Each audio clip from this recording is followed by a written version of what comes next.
Let's get right into it. Number 9. Your digital ghosts. You're checking your bank statement one day, and you notice this weird $14,999 charge. It's that streaming service you signed up for to watch that one show everyone was talking about 6 months ago. You watched 2 episodes, got bored, and completely forgot about it. But that ghost subscription has been happily feeding on your bank account every month since then, and it's not alone. The average person has several forgotten subscriptions draining their money every month. That meditation app you downloaded during your I'm going to be Zen phase, that fitness app you got in January that's still charging you in December, that cloud storage service you needed that one time for that one thing. They're all still there, silently siphoning money from your account like tiny digital vampires. These companies are counting on you forgetting. They know most people won't bother to cancel. They even have a term for it: zombie subscriptions. And these zombies are costing the average person hundreds of dollars per year. Some of these services actually make it super hard to cancel on purpose. They'll let you sign up with one click, but canceling requires a PhD in website navigation. You have to click through 7 pages, answer 3 riddles, and sacrifice your firstborn just to stop paying for something you're not even using. Go through your bank statements right now. Look for any recurring charges you don't recognize. Check your App Store subscriptions. Look at your PayPal recurring payments. Cancel anything you're not actively using. Don't let your laziness be their business strategy. Number 8. The Lunchtime Heist.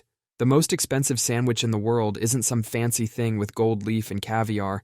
It's that $12 sandwich you buy every day at work.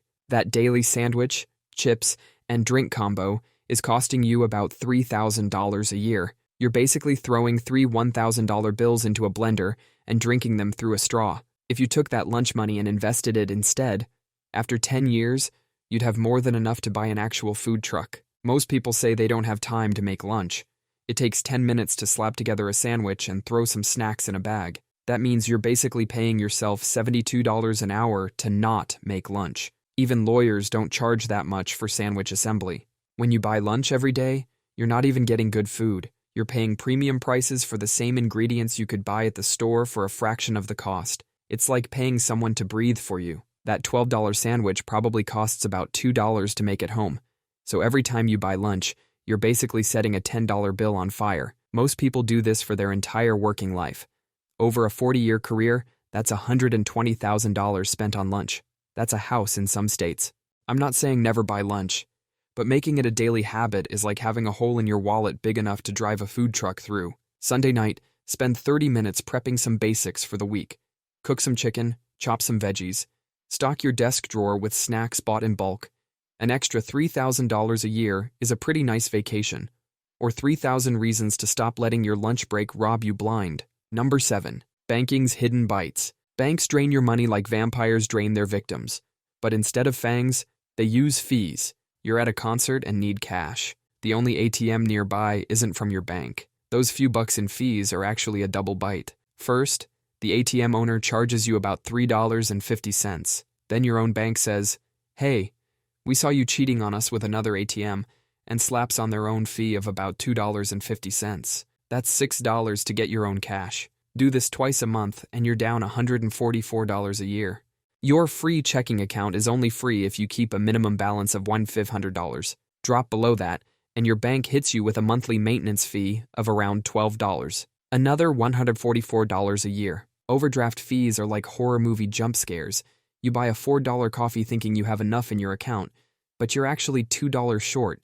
The bank doesn't just decline the transaction. Instead, they cover that $4 coffee and charge you $35.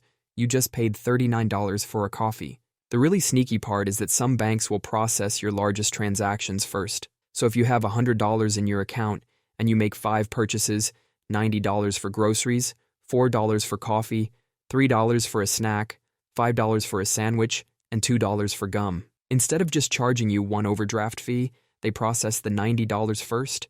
Then suddenly everything else is an overdraft. That's 4 overdraft fees at $35 each. Your $104 worth of purchases just cost you $244. You can avoid these fees. Use your bank's ATM locator app, set up low balance alerts, and either opt out of overdraft protection or link your checking to a savings account. Your bank isn't your friend. Know where the vampires are hiding. Number 6. The free shipping trap. You're shopping online, and your cart comes to $47. The website tells you, Spend just $3 more to get free shipping. Sounds smart, right? The shipping cost is $7.99, so spending $3 more to save $7.99 seems like a good deal. But here's where they get you. You start looking for something cheap to add to your cart. Oh look, these socks are $5. You don't really need socks, but hey, you're saving money on shipping. Except you're not. If you do this once a month, that's $60 a year spent on random junk you didn't need, just to save money on shipping. And this is all by design. They set their free shipping threshold just a tiny bit above what the average person spends. They're dangling a carrot in front of you, and we keep falling for it. Studies have shown that Amazon Prime members spend on average $1,400 more per year than non-Prime members. That free shipping is costing you way more than you think. If you're buying things you don't need, the shipping isn't free. It's just hidden in all the extra stuff you're buying. Number 5, brand name brainwashing. You're at the store, staring at two identical products. One's got a fancy label and costs 3 times more than the other. But something in your brain is screaming, get the expensive one. It's better. You've been brand washed. Most store brand medications are legally required to be identical to the name brands. Same active ingredients, same dosage, same effect. The only difference is the packaging and the price tag. You're paying extra for a prettier box that's going straight to the trash anyway. Companies spend billions convincing you their product is special. They're not selling you better stuff. They're selling you feelings. That's why their ads show happy families or successful people. They want you to think, if I buy this, I'll be just like them. That premium cereal you're buying is probably made in the same factory as the store brand, just with a fancier box. Those expensive paper towels are not 3 times more absorbent than the generic brand.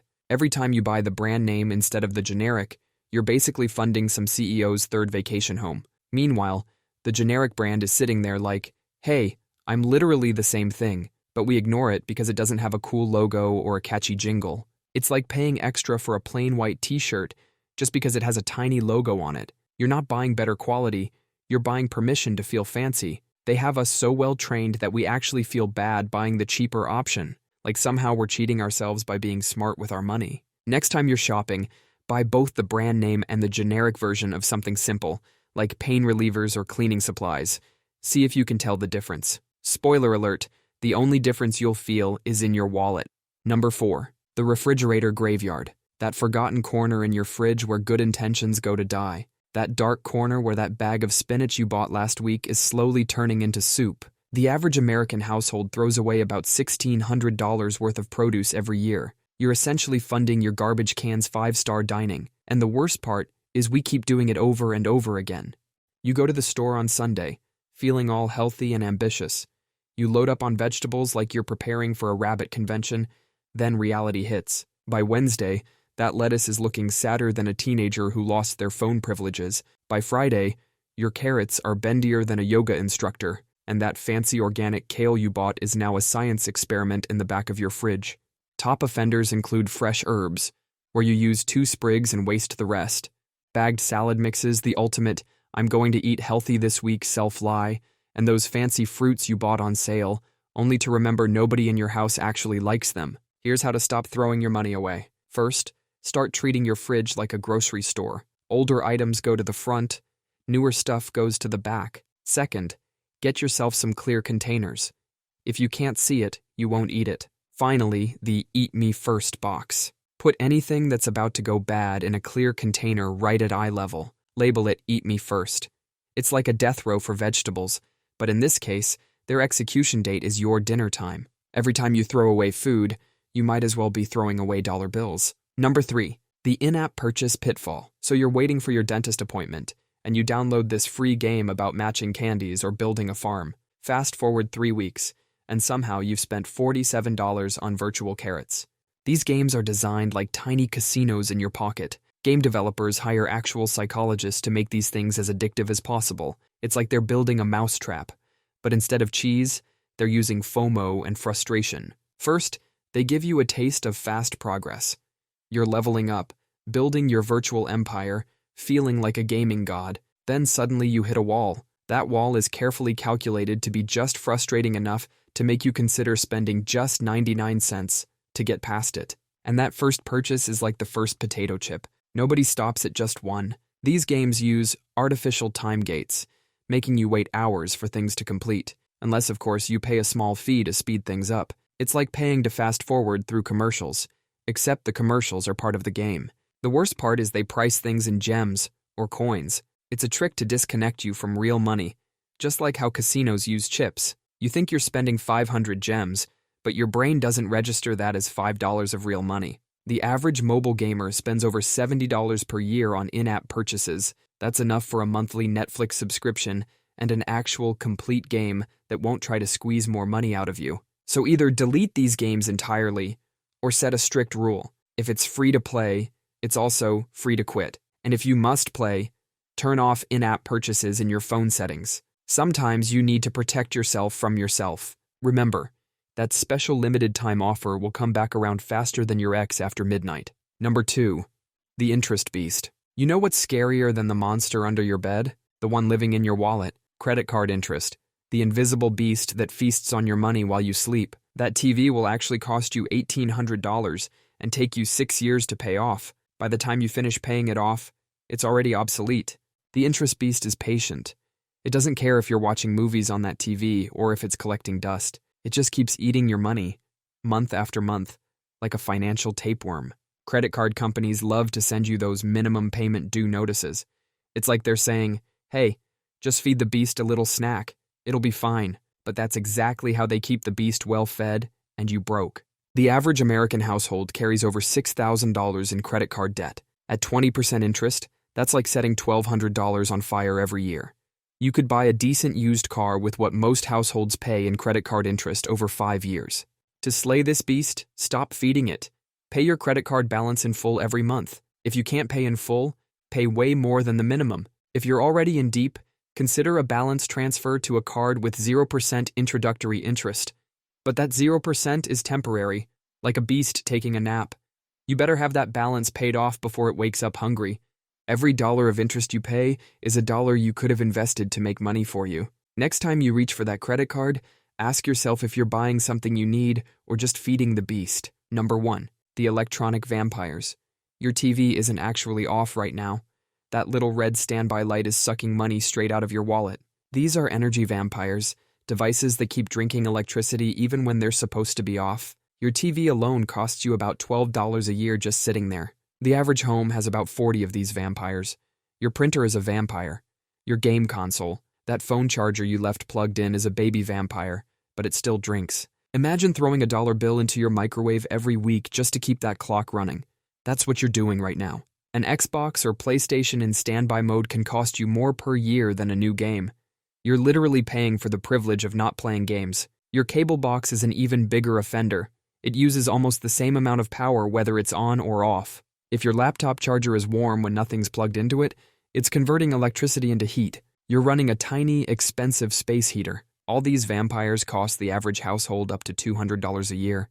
That's a plane ticket, or a nice dinner out, or 40 cups of coffee vanishing into thin air. Unlike real vampires, these ones are easy to kill. Plug your electronics into a power strip and flip the switch when you're done. Or just unplug things you rarely use. Your printer doesn't need to be ready to print 24/7. That second TV in your guest room can stay unplugged unless your guests are ghosts who watch late-night infomercials. Every time you unplug something, you're giving yourself a tiny raise. That's all for today. I'll be making similar videos in the future. Subscribe to see them.